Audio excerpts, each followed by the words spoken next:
problema rito, Dr. Mercado, yung takot ng mga kababayan natin magpo-hospital dahil sa takot sa babayarin sa hospital. Yun po ang nakakalungkot, namatay na lang po. Tapos madidiscover natin na sobra-sobra ang pondo ng PhilHealth, natutulog. Tapos tayo naman, nagko-contribute tayo sa ating sweldo, pinagpawisan natin. Tapos hindi naman natin mapapakinabangan yung serbisyo ng PhilHealth.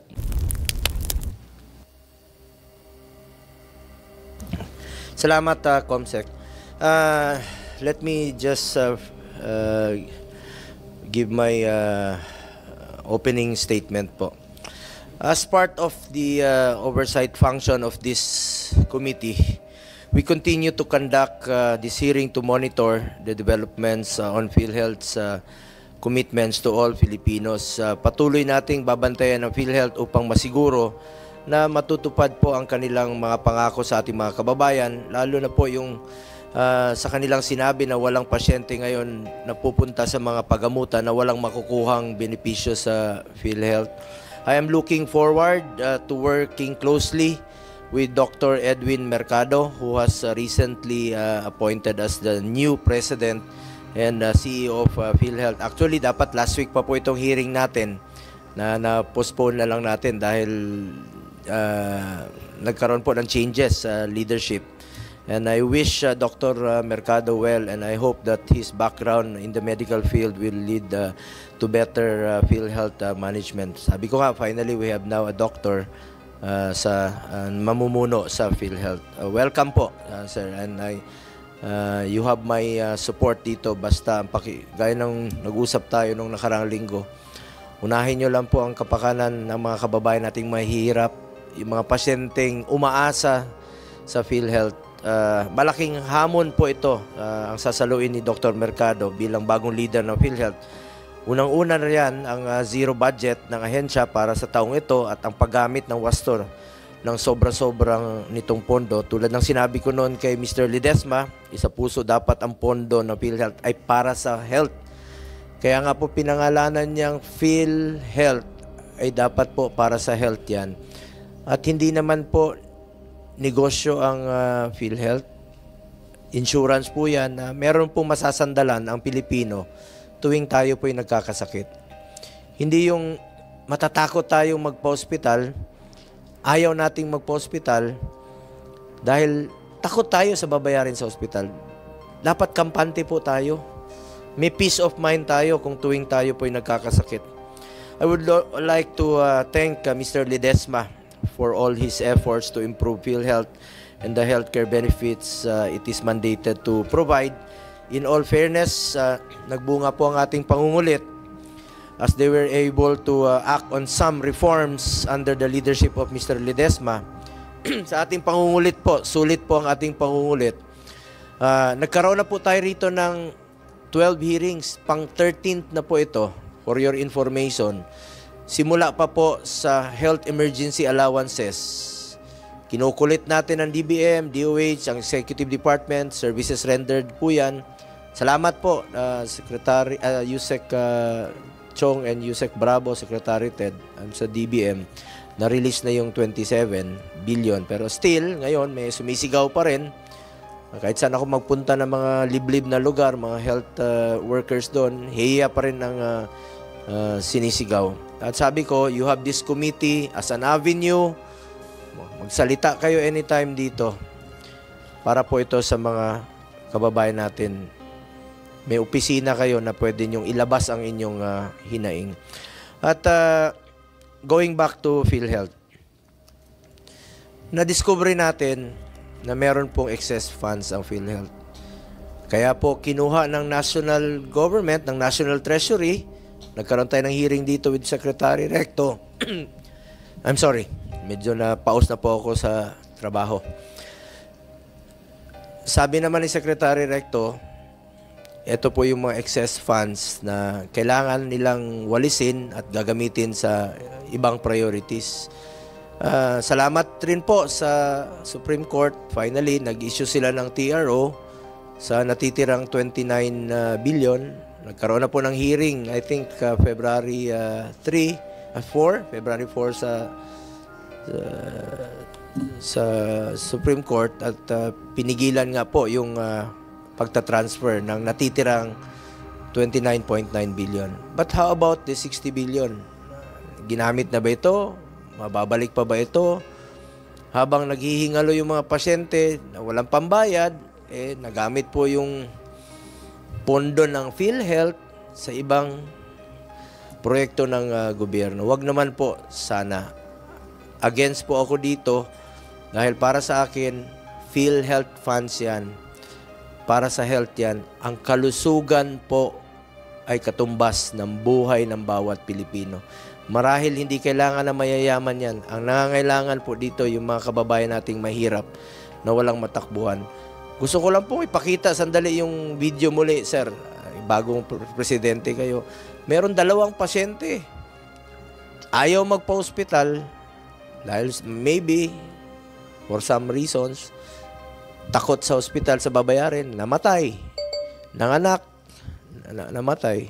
Kawawang sa Pilipino. Gilid na ng kalsada sa Cebu City, naabutan kamakailan ng panganganak ang babaeng ito.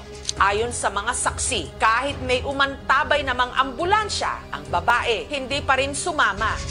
Tumanggi rin siyang magpadala sa ospital sa takot na wala siya maipambayad. Moto nanawag sa nako ang rescue na maabot nabangon ba sila niya sila mo rescue so moto paabot pero Ligtas kaya niyang mailuluwal ang kanyang sanggol?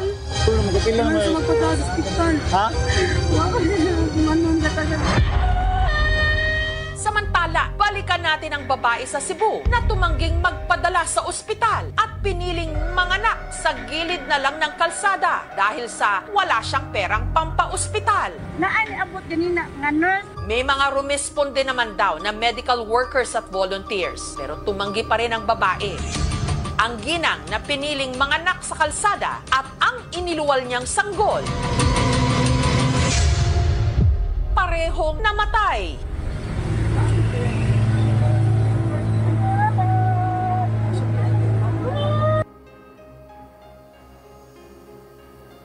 Meron pang isa, yung sa Cavite. Wala sa magpapila sa hospital. Wala ng buhay nang makita ang isang lalaki sa gilid ng kalsada sa Rosario, Cavite. Base sa investigasyon, sumakay ng minibus ang lalaki mula sa Cavite City papuntang bayan ng Rosario. Napansin umano ng bus driver na may nararamdamang sakit ang lalaki. Kaya niya ibinaba ang lalaki sa tapat ng munisipyo.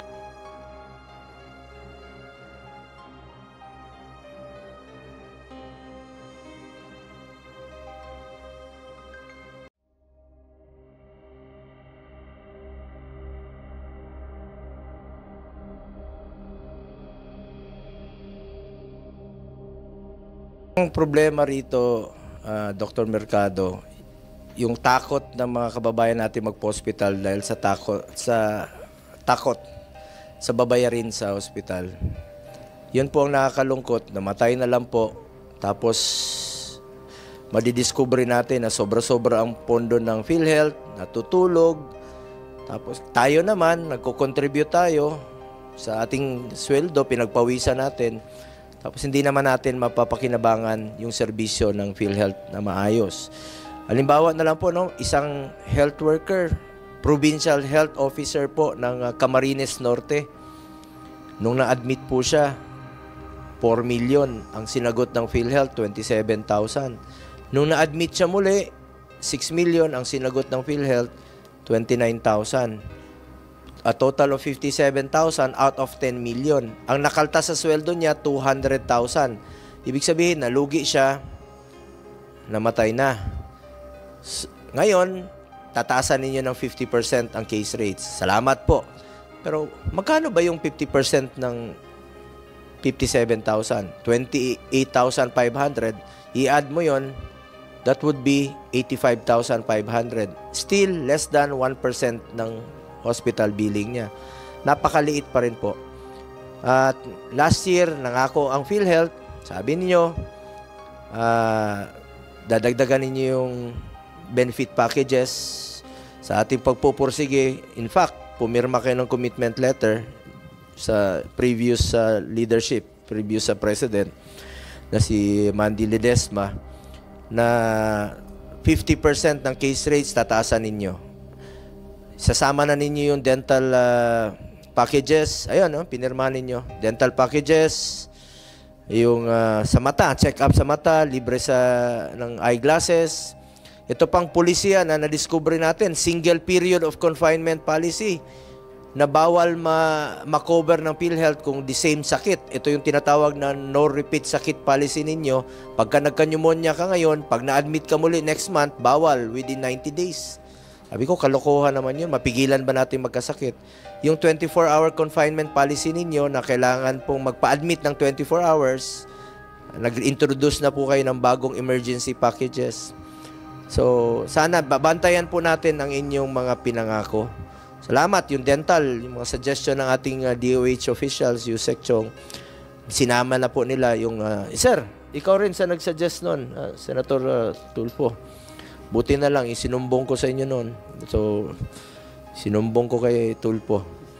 Ngayon, finally, nasama na po ang dental packages. Babantayan ko po ito bilang chairman ng Committee on Health. Sabi ko nga, kahit panahon ng kampanya ngayon, uunahin ko ang pagsiservisyo sa ating mga kababayang Pilipino. Unahin ko ang kapakanan ng mga pasyente. Unahin ko ang kapakanan ng mga mahirap nating kababayan. At may suggestion lang po ako sa inyo, President Mercado. Marami pa pong Pilipino ang hindi nakakaalam na miyembro tayo ng PhilHealth. Yung mga ordinaryong Pilipino na naglalakad dyan, hindi nila alam na miyembro sila ng PhilHealth. I suggest, baka meron kayong identification card. Yung mura lang. Yung mura lang, hindi naman kailangan mahal. Yung mura lang na laminated dyan, na hindi madaling masira, na meron silang ipapakita. Alam nyo tayo, pag may card tayo, may peace of mind tayo. Maaari yung buntis na yon, yung nasa Cavite at sa Cebu, kung merong card yun, hindi matatakot yun magpa-hospital dahil may ipapakita siya sa mga hospital pag na-admit siya. Meron kayong konsulta program, tinaasan nyo na nga, salamat, from 500 to 1,700. Pero still, out of 115 million Filipinos, less than 10% pa rin po ang nag-i-enroll sa konsulta program. Ibig sabihin, hindi alam.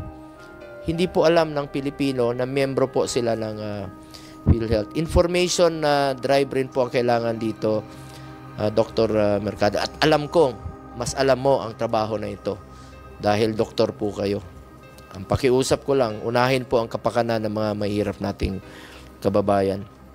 As the new leadership takes the helm of PhilHealth, we remain hopeful that these perennial issues will be addressed and we can move closer to the full implementation of the Universal Healthcare Law, though we are still very far yet from its full implementation. To truly realize the spirit of UHC, it is imperative that PhilHealth actively works on enhancing its benefit packages and revising its policies to be more inclusive and responsive. This includes setting reasonable case rates for common illnesses and conditions, ensuring that even complex and chronic health needs are covered. Dapat din nating suriin kung sapat na ba ang naging pagtaas sa case rates dahil baka kulang pa ito kumpara po sa totoong gastusin sa pagpapagamot. We must create a healthcare system that prioritizes affordability and accessibility. We must all act with an extreme sense of urgency kasi buhay po ang nakataya dito. Katulad na kanina na sa video, ilang oras lang po ang pagitan. Buhay po ang nawala. Sabi ko nga, kung nagawa sana natin ang ma-improve ang benefit packages ninyo noon, sana wala kayong excess funds. Tinanong ko nga si President Ledesma noon, nagawa niyo sa isang board meeting ng PhilHealth noong December 16, I think. Kung hindi ako nagkakamali. Nataasan niyo yung case rates, na-expand niyo yung benefit packages, nasama niyo yung dental packages, nasama niyo yung optal. Kung nagawa niyo nung Disyembre, bakit hindi niyo nagawa nung Enero? Wala sana kayong excess funds. Walang wawalisin ang National Treasury, walang wawalisin ang national government na excess funds kung nagawa ng maaga. ilang buhay ang masasalbar ng perang yon na ibinalik sa National Treasury dahil sinasabi nilang excess funds. Hindi excess funds yun. Pwedeng gamitin yon sa mga pasyenteng mahihirap. Hindi ko makukonsider na excess funds yun. PhilHealth must adopt a proactive stance and explore innovative ways to maximize these funds. While we acknowledge and laud recent reforms implemented by PhilHealth, equally important is ensuring that all members are informed of the benefits they are entitled to. Dapat po alam ng mga kababayan natin yan. Last hearing, we found out about the low utilization rate of the Consulta program. Although 27.8 million Filipinos are registered with the program, only 7.7 million have undergone initial profiling. May reklamo po kahapon na Dr. Mercado, Attorney Eli. May nakausap po kaming mayor, dalawa. They are from Aklan, province of Aklan. Dapat guest po ito ngayon, silang dalawa. Ang reklamo nila, yung profiling, meron silang third party na hinire to encode, pero yung profiling, hindi po nakakarating pa yung transmittal doon sa inyo. So yun ang reklamo nila. How can they avail of the services of your Consulta program kung until now ay hindi pa po na-acknowledge mismo ng main office? So there is problem sa inyong transmittal, yung profiling.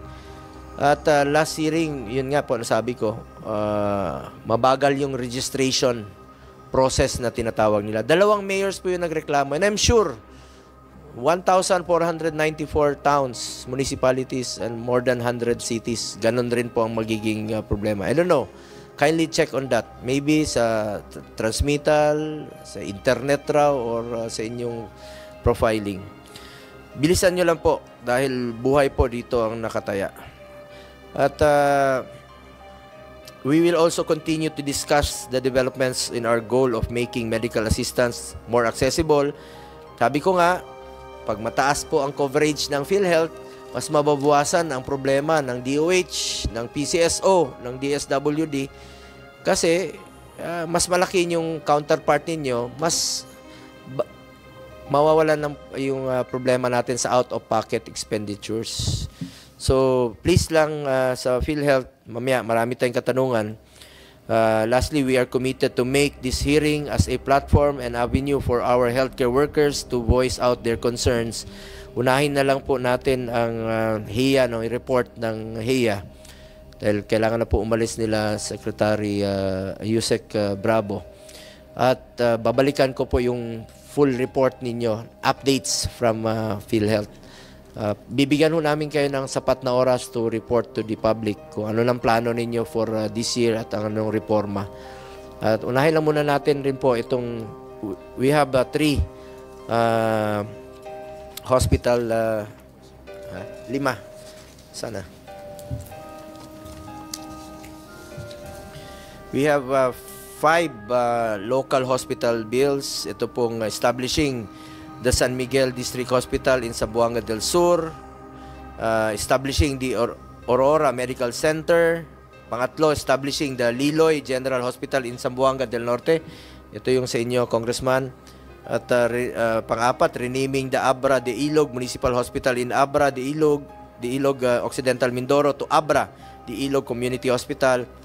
And renaming the Far North Luzon General Hospital in Luna, Apayao to Elias K. Bulot Senior General Hospital Medical Center.